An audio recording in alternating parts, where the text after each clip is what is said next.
Hi everybody, Walter Bernardis here again, and today we're going to talk a bit more about the Sardine Run.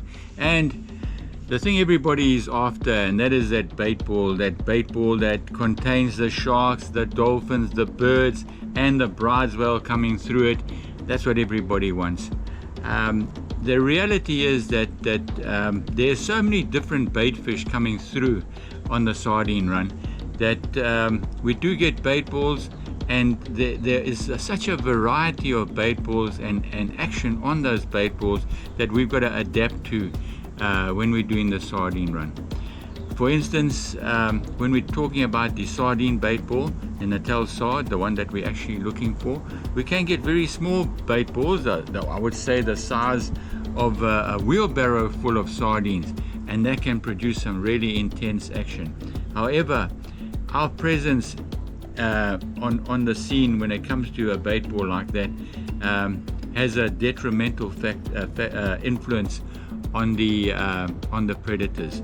So we've got to mitigate that by changing our behavior. And when you come with us, we'll tell you what to do and how to do it, so we can maximize your experience in those bait balls.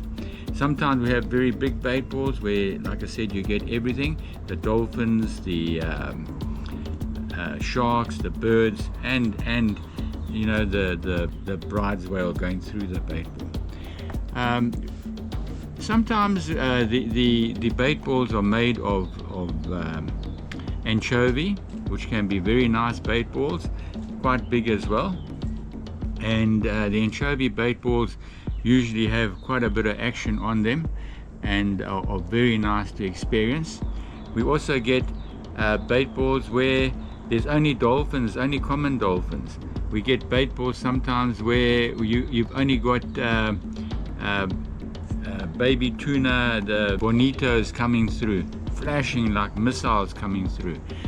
Sometimes you get a bait ball that's only with sharks, and a shark bait ball is quite a thing to dive on.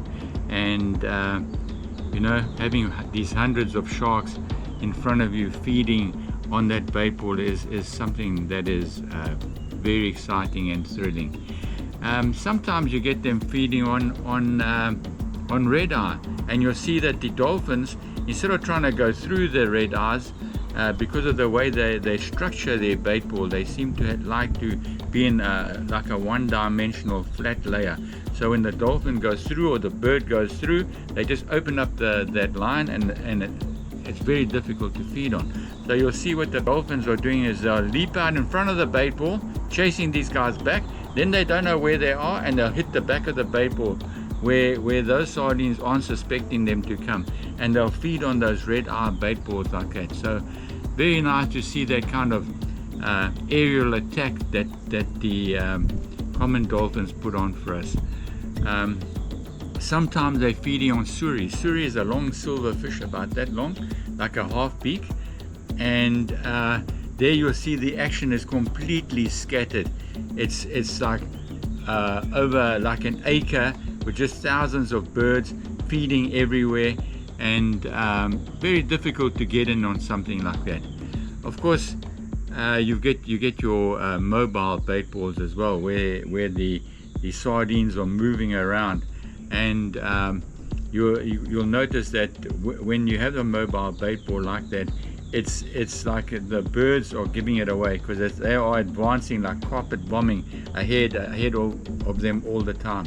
So the skipper's got to try and judge which direction, and they change direction quite a lot, so which direction they're heading in, and then drop you in front, and then you'll see this little ball of sardines come flashing past.